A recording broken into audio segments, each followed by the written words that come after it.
This is another episode of Standup Comedy, your host and MC, celebrating 40-plus years on the fringe of show business. Stories, interviews, and comedy sets from the famous and not so famous. Here's your host and MC, Scott Edwards. Ladies and gentlemen, welcome to this week's show, and I have something fun for you. This gentleman, you'll recognize the name. He was a big TV star in the 70s. He was a huge star on the BBC. He's had a couple movies and has a TV show out right now. But let's talk a little comedy with our star today, Kelly Monteith. Hey. Wow, the crowd's going crazy, Kelly. It's so great to hear your voice. We were just saying it's been about 32 years, but time flies, right? It sure does, man. I can't believe that was that long ago. It seems like yesterday. I remember the club so vividly, working up there. Well, we had the pleasure of having you in the club a couple times in the mid to late 80s. You were already quite a celebrity. I'd love to talk about your history in stand-up comedy and how it led to television and movies. But I got to tell you, I had lunch with a very good friend of both of ours, Steve Bruner, and he said, He said, one of my standard questions is, how'd you get a start in comedy? He says you have a terrific story about how you ended up being a stand-up comic. Well, it's something I always wanted to do, but in the days that I started out, there was no comedy clubs like the one you had. So it was just wherever you could get a job is where you worked. And I started out basically in strip clubs. The old strip clubs, not the kind you have today where they're totally naked and work on a pole. These were, I guess, we would burlesque. They wore pasties and G-strings and right. In fact, at a lot of the clubs back in the 60s and 70s, stand-up comedy was kind of a break for dancers, or in jazz clubs for the jazz bands. Yeah. I did band breaks, and I would go up between strippers and do a couple of minutes, and then bring up the next one. And then sometimes, the band would take a break, and I'd have to do like 20 minutes or so. Well, talk about a great training ground, although those are tough audiences for a comic. They were tough, but you learn how to survive up there, basically. That was you really couldn't do. I mean, I tried stuff out a little bit here and there, but for the most part, it was you just had to survive. Right, and a lot of audience interaction as opposed to written comedy material. I'm assuming they probably didn't have enough patience to actually listen to a bit too long. Yeah, I didn't work with the audience too much because they were pretty tough. So I didn't want to bring them into the show because God knows what would happen if you did. Mm-hmm.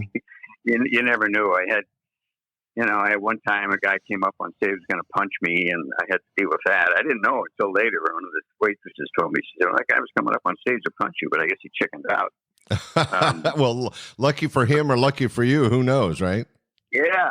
And then I worked up in Duluth, Minnesota in the winter, and you used to get these guys that worked in the open pit iron mines in Hibbing. They would come in and these guys, their brains were frozen, basically.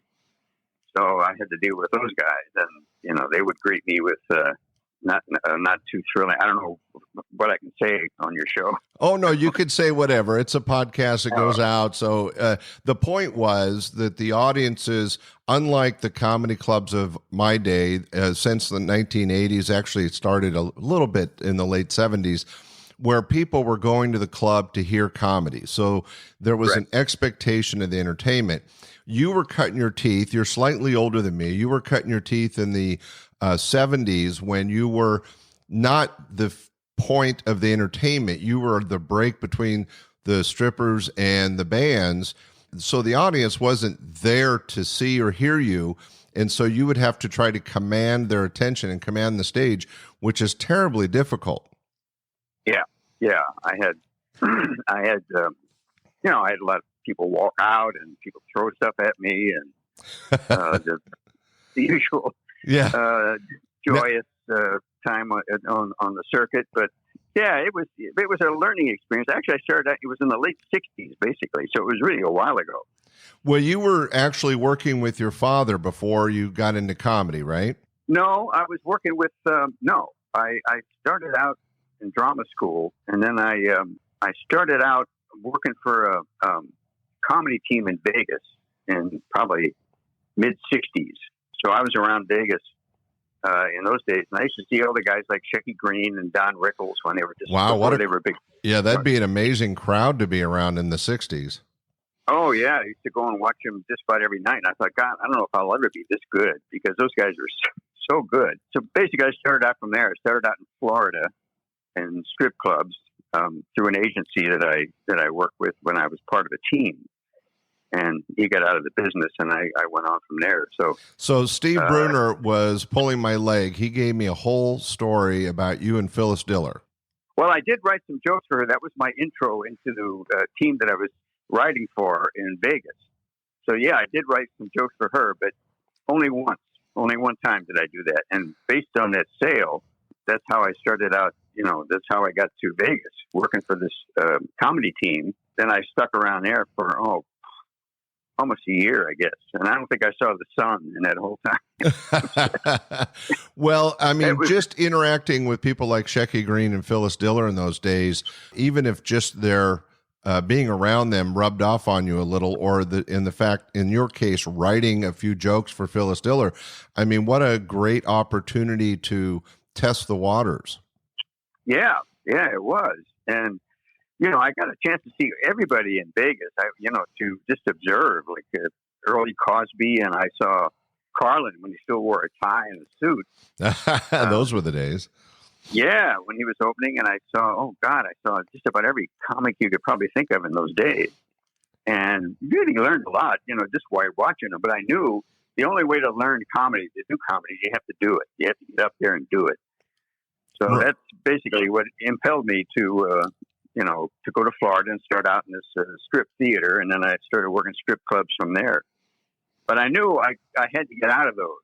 I knew if I don't get out of these clubs, I'll be stuck. Because I saw guys that, that's what they worked their whole life in those strip clubs. And so then I auditioned for the Playboy clubs, and I got on there. And that was my first steady income. Well, working for the Playboy company would have been quite a feather in your cap in those days. That was really when the entertainment of comedy was just starting to kind of get out of the strip clubs and get in more, appearances on TV and get more in the mainstream.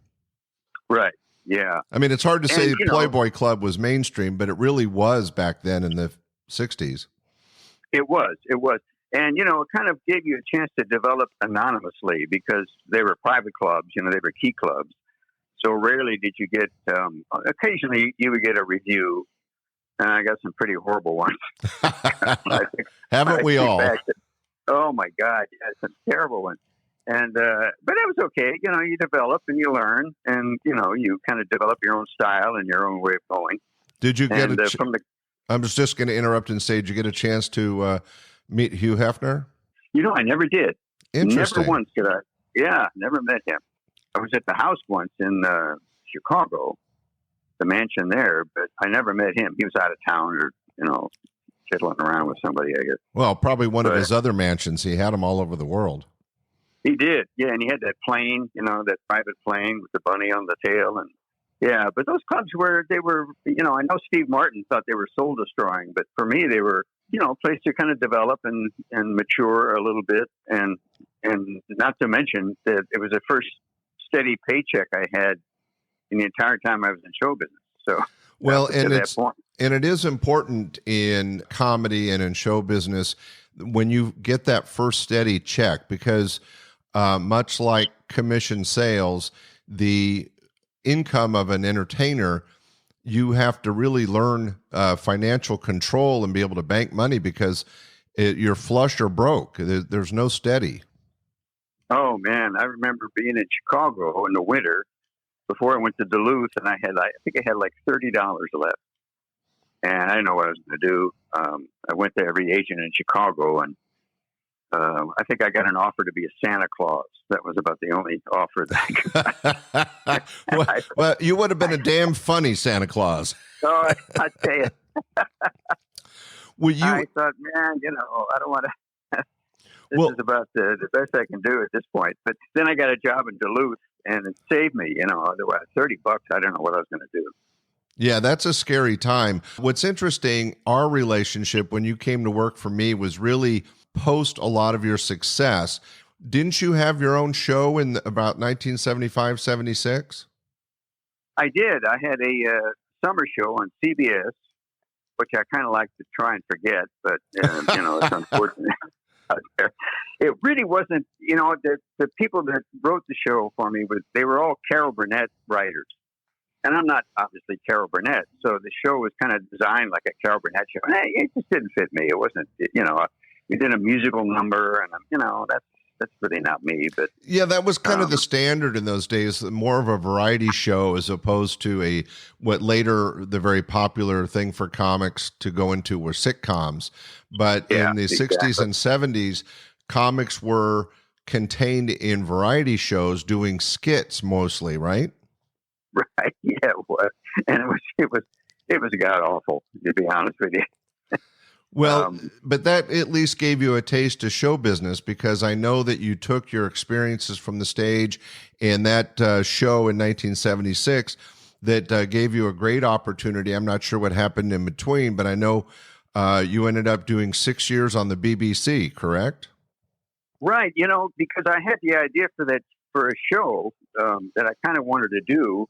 So after that fiasco in 76, the next couple of years, I wrote this show that I was going to try and sell here. And then I went to Britain and did a chat show because they were having American comedians come over just for something different. And I hit a nerve or something, I don't know. And then they had me back again the next year. And then the third year, they offered me a show. And I had this show that I had written already that I was going to try and sell here. And I said, well, let's do this. And they said, well, okay. So it was a sitcom where I broke the fourth wall. I talked to the audience, and then I would take them into the show. So yeah, I've seen a few episodes, and it was really fascinating, especially if you were to see that today in the 2000s, it happens once in a while and a little more regular. But I imagine back in the late 70s, that was quite unique to stop and talk to the audience through the camera. Oh, it was. Yeah, it was very different. It had been done, I think, that Jack Benny did it and George Burns, but I kind of had a little different wrinkle on it. In fact, I've got a little thing that's on the internet called Kelly Monteith's BBC Memories, where I show clips from the show and talk about what happened, behind the scenes. And I do recommend that if you haven't caught up with the history and you're not getting enough of Kelly Monteith, go to the website, Google him, and there's some really funny stuff and interesting stuff. In fact, tell me if I'm right, Kelly, you were the first American stand-up comic to get a show on the BBC, weren't you? I was. And it's, I'm from originally St. Louis, Missouri, so it's so weird to me that I ended up on the BBC. I mean, it's like, you aim for Burbank and you hit London. You go, what the hell happened? Bad directions? Yeah, how did that work? But as I mentioned, I've seen a few of the episodes. In fact, later in this podcast, I'm going to share a short bit of monologue and skit by you on the BBC so the audience get a flavor for what you were doing. But you were very popular. The show had your name on it. You were on 6 years. That's no short time for a TV show. So you must have been fairly famous around London and those parts. And you won what's called a Silver Rose. Is that like the Emmy in London? Well, it's the Montreux Television Festival that they show every year. And one episode from the first year was entered in. And we came in second behind, not the 9 o'clock news, which kind of ticked me off because they had like a whole list of writers, and my show was just me and my co-writer, Neil Shan. So I go, wait, it's just the two of us. How can we compete with 55 writers, for God's sake? So I take it they got the gold rose and you got the silver rose? They did.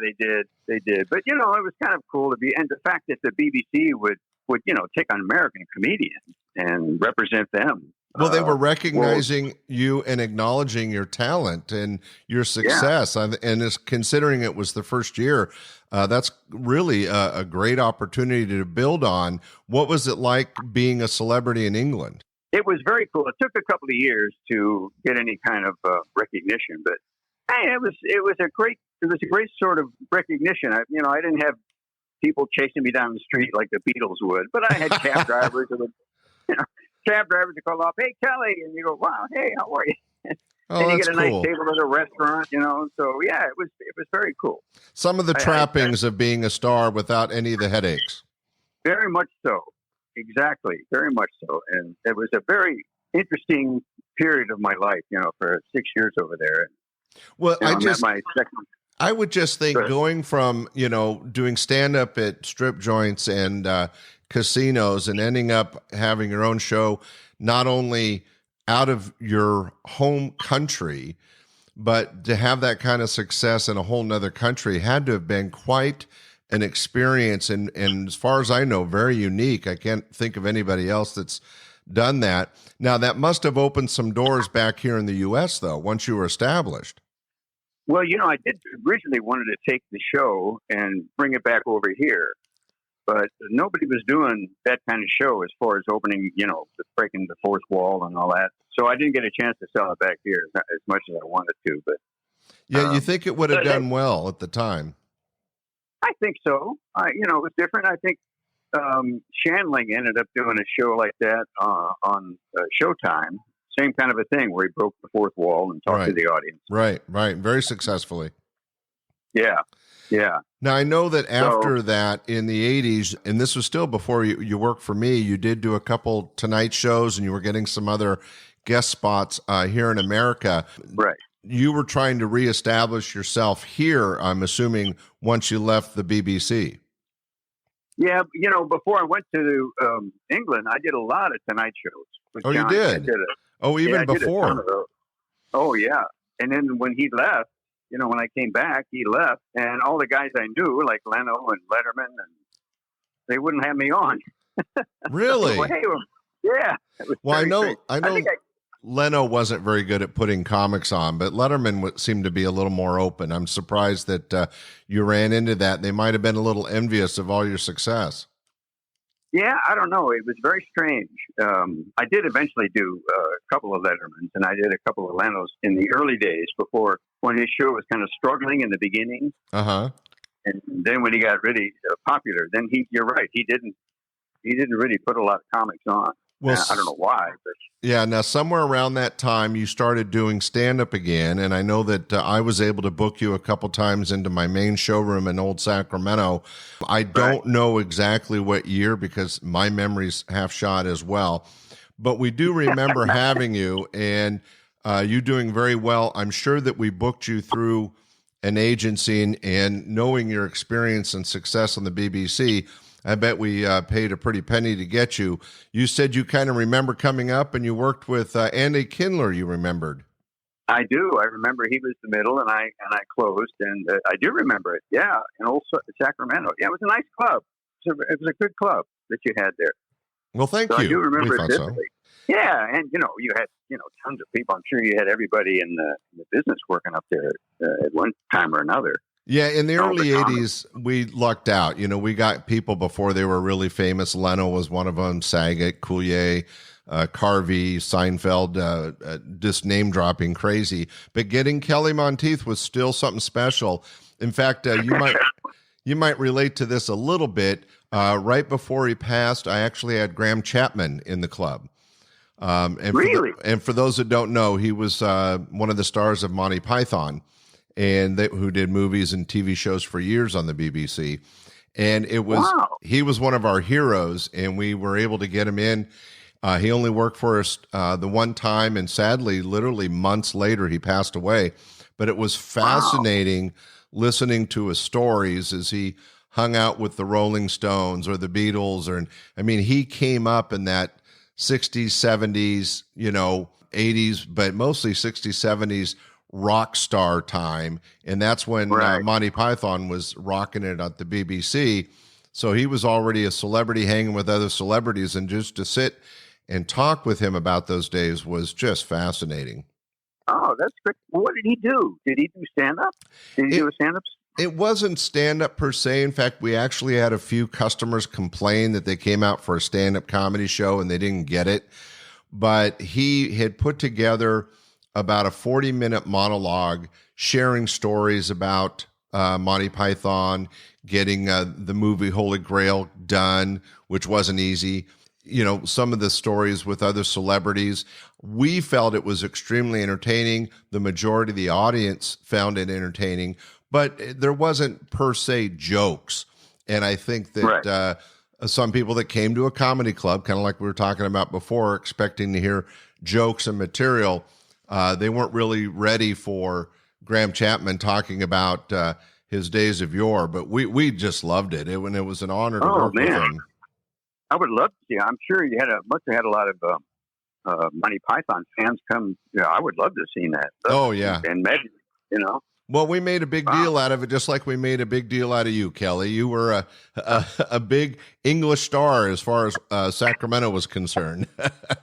Well, I don't think I can compete with Graham Chapman, but just to be mentioned in the same breath is pretty much of an honor because I love Monty Python.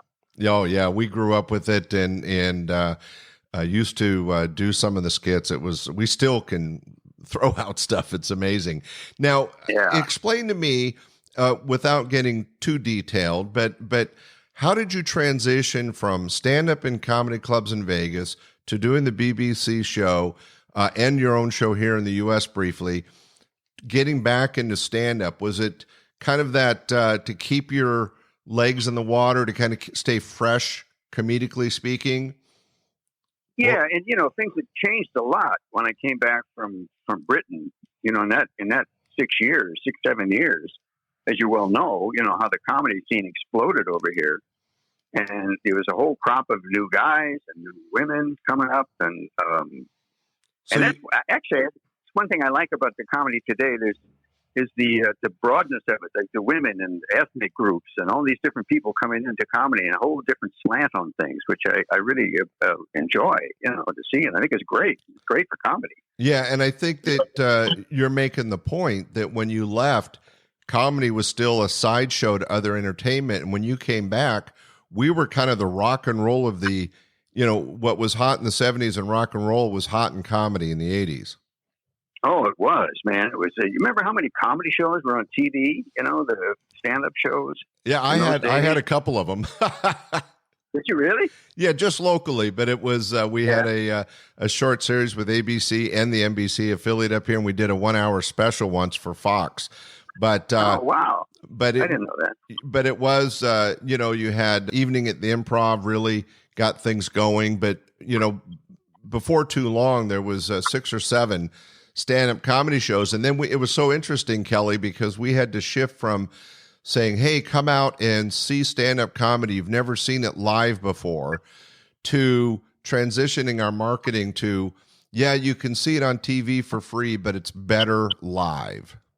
Yeah. Well, so you were right in the thick of that. It's the whole thing when it exploded, right? Oh, yeah. I got to tell you, I lucked out, Kelly. I rode that wave as long as I could. We opened up our club in August of 1980. It was the 12th comedy club in the entire country in 1980. Oh, my God. And by 1983 or 85, there was one on every corner, right? Right. That's right.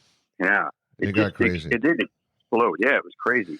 It was wild. You're right. It was like the rock and roll of that time, Yeah, and now for you, though, it had to open up some opportunities. Had you been writing all through this just to keep, is that what you enjoy, the writing or the performing or both? Well, both. Yeah. I'm sort of I don't really work with the crowd too much. I'm sort of I write it and then do it, kind of a comedian. I guess, along the lines of a Carlin or Pryor was more spontaneous, I think, than Carlin. Carlin was pretty much, rehearsed and scripted. Right. He didn't do interaction with the audiences. He had stuff he had written he wanted to get out, and he was a very talented writer and an edgy writer. And I think that was important for him to stay fresh and stay edgy. I thought of you after seeing your shows in the 70s and kind of understanding how you worked and seeing your bits on the BBC, that you were a writer first, because I know that, I'm not sure what year it was, but then you wrote the movie The Lousy 10 Grand. That's right. That's right. I'm still paying for it, by the way. What year was that released? I think it was about 2003, 2004, right around there. So you wrote and directed it, didn't you? And you starred in it. I wrote, directed it, and produced it, and financed it. Wow. So I know. It was the stupidest thing. Well, no, I'm not sorry I did it at all. I really, I'm glad I did it. I haven't seen the whole movie, but I've seen bits and pieces, and it was very funny. And if you and the podcast audience, be sure to go to your local search engine for movies and check out Lousy 10 Grand. And Lousy 10, right. It's A Lousy 10 Grand with Kelly Monteith. It's very, very funny. A little raw because you were doing it yourself, not a big multi-million-dollar production, but it's very funny. No, God, I used my sister's house, and I used anything I could get. I made props. Good Lord, I did just about everything on that movie. But I learned pretty much what it takes to make a movie. And I did another one actually called Too Hip for the Room, which is also on Amazon Prime, so you can get that there. Oh, Too Hip for the Room. I'll have to check that out.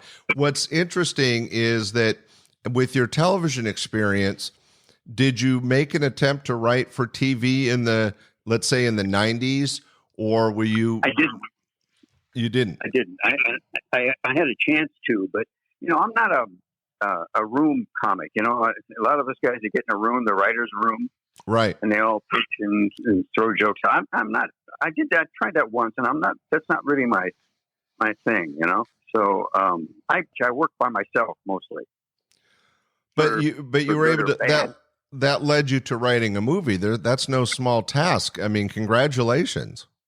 Oh, well, thank you. Yeah. The second one, Too Hip for the Room, I wrote with the guy that produced it, that I work with. Actually, he was my cameraman on Lousy 10 Grand. And it's more of a drama than a comedy. It's got some comedy in it, but it's more of a drama than anything. Well, I just find it fascinating that you took all your experiences in comedy and as a writer were able to come up with something as involved as a script, in this case, 2 movie scripts, and get them produced, whether you did them yourself or not. That's still, they're out there. People can watch them. They're going to outlive all of us.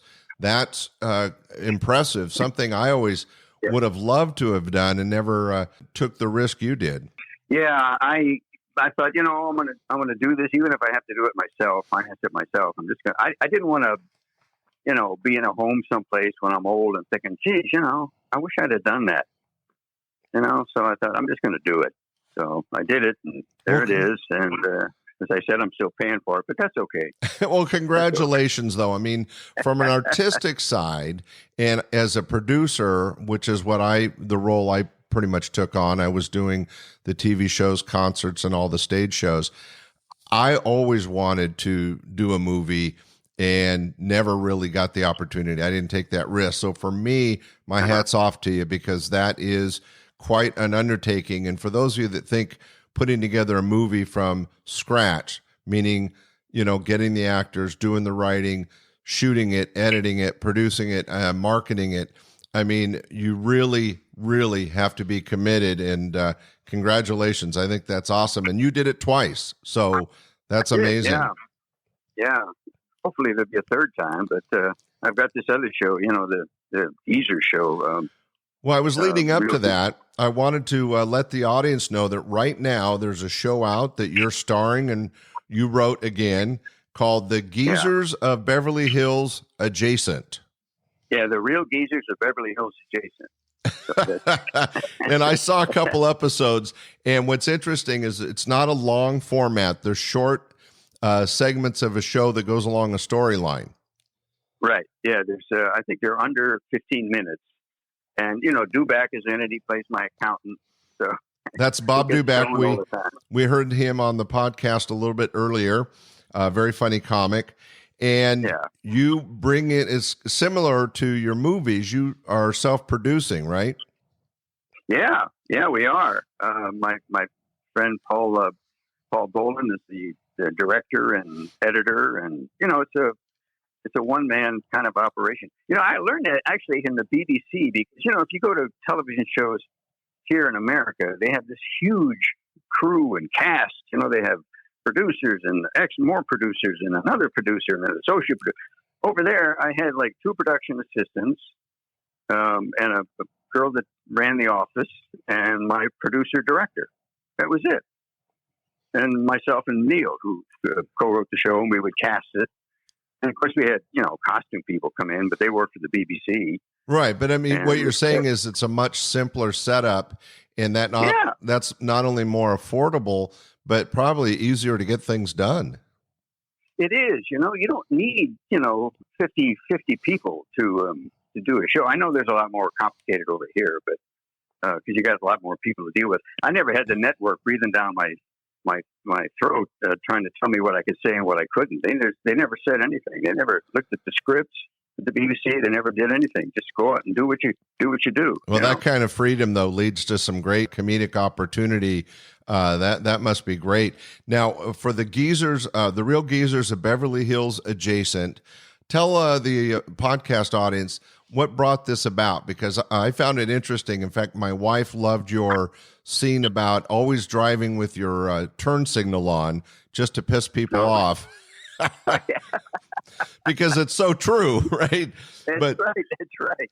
So tell me the premise in where you're going to take it. Well, I want to do another series of it, and I'm going to broaden it out. I mean, this one now, it's just kind of me and maybe a couple other people. But I've got friends, that are comedians that are, around my age that are, I would guess, be considered geezers.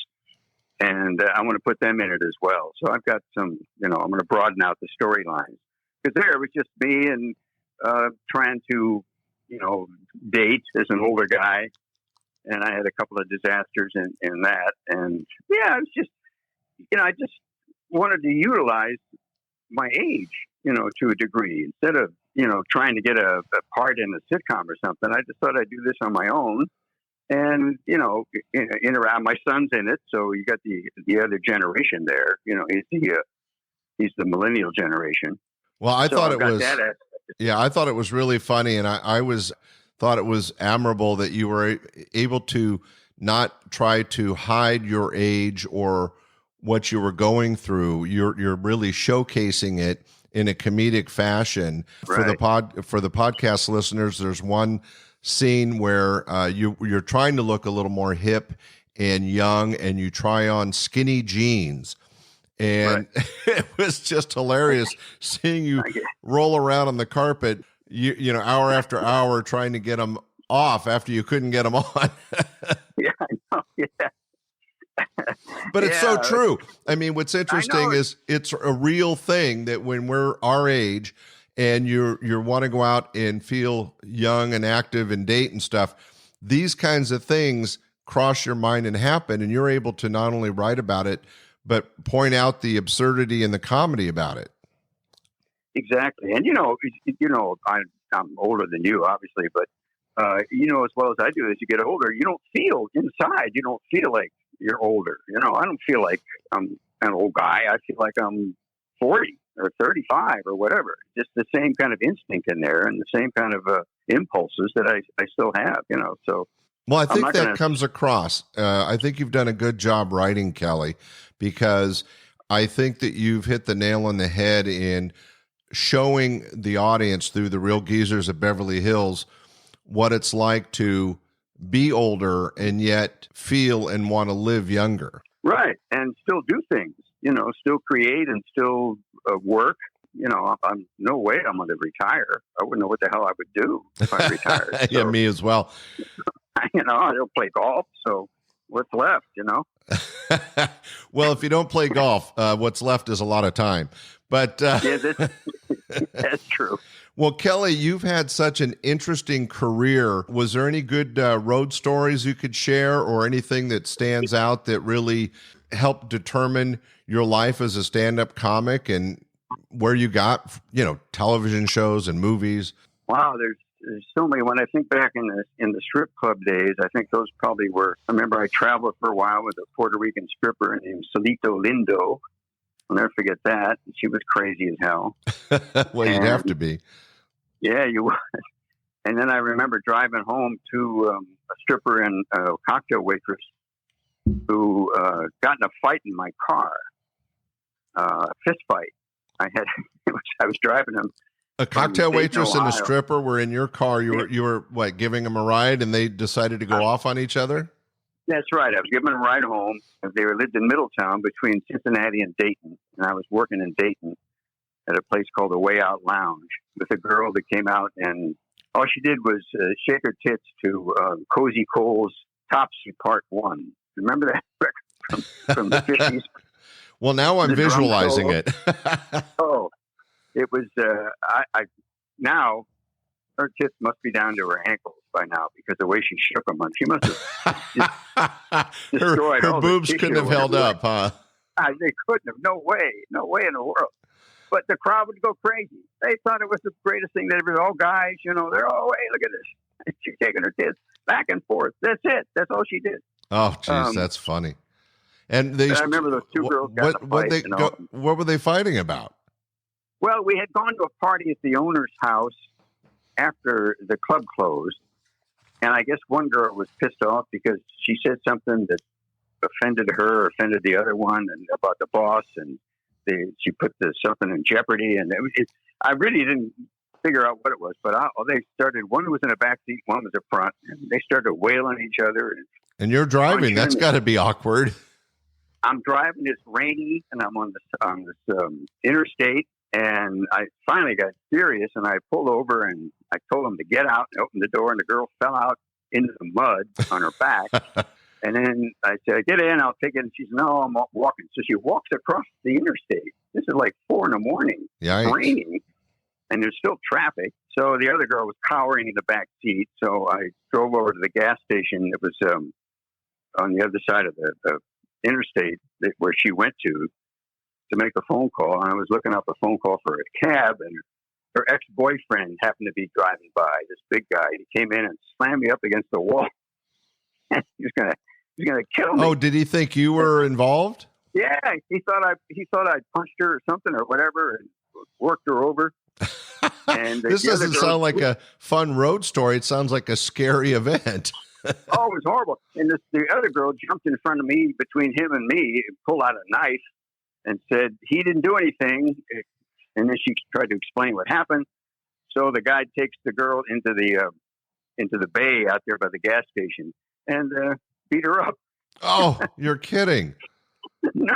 Oh my, this would be such a horrible position to be in. It was terrible. Welcome to show business. Yeah, exactly. Exactly. Hey, I do comedy. What is it? Well, Kelly, thanks for sharing that story. And thanks for sharing in this interview what an interesting career you've had. And for those that don't know the name Kelly Monteith, you got to Google it and find out. He is a big celebrity all the way back from the 70s through the geezers, the real geezers of Beverly Hills. Beverly Hills. Yeah, and I just it's fascinating to chat after all these years. For my part of your whole life, it was very small, just a couple weeks in the 80s, where we had the pleasure of having you on stage, where you did a great job with the audiences. So thank you for that. And my pleasure. Thank you for all the years you've entertained us through TV and movies. And the stuff you're doing today, I think, is as funny as back in the day. But let's prove it to the audience. Kelly, if you're okay with this, I'm going to share with the audience a scene, so a monologue and a short scene from 1980, where one of your BBC shows, and I think it'll give the audience an opportunity to hear how you wrote and how you performed and what made you such a success. And okay. Thanks so much for doing this interview. My pleasure, Scott. Thank you. It was nice talking with you. And maybe if I'm up in Sacramento, we can have lunch late, you and Steve. Well, you know what I'd like to do? I think we ought to get you, me, and Bob together in L.A. and do a comics roundtable. That would be a hoot. So that'd be fun. I'd enjoy that. Yeah. Yeah. And Steve too. Steve's a great guy. Good comedian. Steve Bruner. Yeah. We'll get them all together. Hey, ladies and gentlemen, sit back and enjoy some stand-up comedy, a monologue from a BBC show and skit from 1980 of Kelly Monteith. Kelly, thanks so much for doing the interview. And okay, Scott, thank you. We'll be talking soon. Everybody, That's the deal. Sit back and enjoy the comedy of Kelly Monteith. My wife just can't seem to understand how difficult and frustrating traveling for a living can be. In and out of planes, motel rooms, hotel rooms. I spent half my life in hotel rooms. You realize I once went 4 years without using a full-size bar of soap? True, that's all you get in hotels. You get those little miniature bars of soap, take a couple of showers, and melt down, break up into little pieces. And then it's an art taking a shower. You got to cup your hand just right, so these little pieces of soap don't get away from you, bro. Because when they do, they're down the drain. And that's the only time the drain works on a hotel tub. Oh, it's frustrating. Now, this isn't a bad room, though. See, now, when I first started out, I used to stay in some terrible places. Little motels on the side of the highways in America. Just awful places. Always had great names, though. I found that out. Worse the motel, the better the name. Where you staying? The Ritz. Be some awful place. The Regal Inn. Mice are leaving. They can't handle it. Too dirty for me. I stayed one place called the Majestic Gardens. There was a crack in the bathroom wall with a plant growing out of it. Shreveport, Louisiana. I never forget that. Of course, it made no difference where it was because all the rooms looked alike. Could be any place. The rooms are always the same. They're always small, always tiny little rooms. I always thought on a picture postcard of the motel, underneath the picture of the room, it should say actual size. It felt that way. You know, you walk in, there's a tiny little room, and you see, the first thing you see is the bed that sagged in the middle. You got this little thin cotton bedspread with the terry cloth balls in a row. 4 or 5 big cigarette burns in it. And always a toenail by the bedside table. Always. I just picture the chambermaid putting a toenail there before she left. It was part of her equipment. She had a bucket, a mop, and a bag of toenails. And if there wasn't one, people called on and complained, "Hey, there's no toenail in my room." Well, you just walk around the bed, to be one there in a minute. Oh, I left a lot there. Took me a long time to realize that's what the bedspread is for. It's designed to cover up this metal bed frame that juts out, see? So that you don't see it. So then when you walk around the bed there, you just... Oh! Who designed that? I'll kill him. Hey, where'd my toenail go? Where'd my toenail? There it is, right by the blood stain. To hell with it. And you can't tape it back on, so you leave it there, right? Well, at least I'm going home tomorrow. Of course, that means I got to pack. God, I hate to pack. You know, it's something you'd think would become easier the more you do it. But for all the years I've been packing, or sent packing, whichever the case may be, I have never been able to pack the same way twice. Never. Sometimes I'll pack and everything fits just perfect. Just perfect. And I say, I gotta remember that so when I repack, it'll fit the same way. But when I repack, it doesn't fit anymore. I can't figure it out. I haven't bought anything. What happens? Does the suitcase shrink? Or do my clothes swell? I never can figure it out. Oh, it drives me nuts. See, that's why I hate those old 50s movies. You know those old 50s movies? Those Doris Day, Debbie Reynolds kind of films where this wealthy, sophisticated man would meet this young, innocent, virginal type, and he would take her on this fabulous trip around the world, see? And every scene you saw her, she had a different outfit on. Every scene, different outfit, see? And she was real happy seeing the sights, but when the time came for her to show him the sights, that's when all hell broke loose. I'm surprised at you, Philip. I hoped you'd be different, but you're just like all the rest, interested in only one thing. You led me to believe your heart was in the heavens, while all the time your mind was in the gutter. But don't butt me, Philip. If you think that spending a measly £100,000 on me entitles you to have your way with my body, then you're wrong, Philip. Wrong, wrong, wrong. But don't butt me, Philip. You can't put a price on my virginity. I'm packing all my clothes and I'm flying home. But can't we talk this over? I'm packed and I'm going.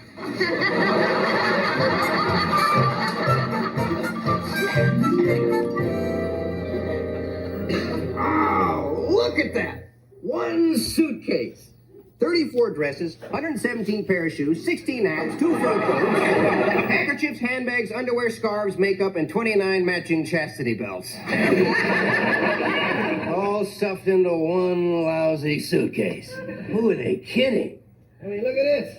Look at this bag. You know what this holds? 2 pair of shoes and my shaving kit. And this one here, this is a 4-suiter, which holds 4 suits if you're a midget. That leaves out coats and ties and hats and shirts and shoes and socks, things that come in handy if you plan to walk around dressed. Oh, I admit I do take too much with me. I really do. I've yet to master the art of traveling light. Oh, that's why I feel so sorry for those hotel porters, you know, those poor guys that have to pick my bags up. Now, mind you, I tip them double, 1 for each hernia. And I try and warn them, but sometimes I forget, you know, usually with dire consequences. Hope you enjoyed that. That was Kelly Monteith from his 1980 BBC show, The Kelly Monteith Show. And that was a bit of his monologue and then a short skit. And that's how his show worked. It was him talking to the audience, breaking the fourth wall, and then they'd go into a little bit of a skit storyline, and then he'd go back and forth talking to the audience. It was really unique, different at that time, but we've seen it a lot since. But he was very successful in England with that, and here in the U.S., he's had several shows, several TV show appearances, produced and directed and written a couple movies. And now there's the new TV show, The Real Geezers of Beverly Hills Adjacent. If you get a chance, be sure to check it out. We want to thank Kelly for joining us today.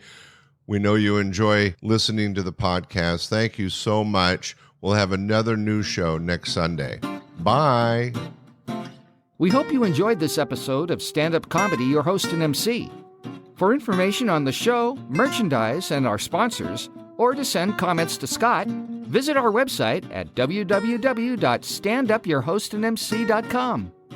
Look for more episodes soon and enjoy the world of stand-up comedy. Visit a comedy showroom near you.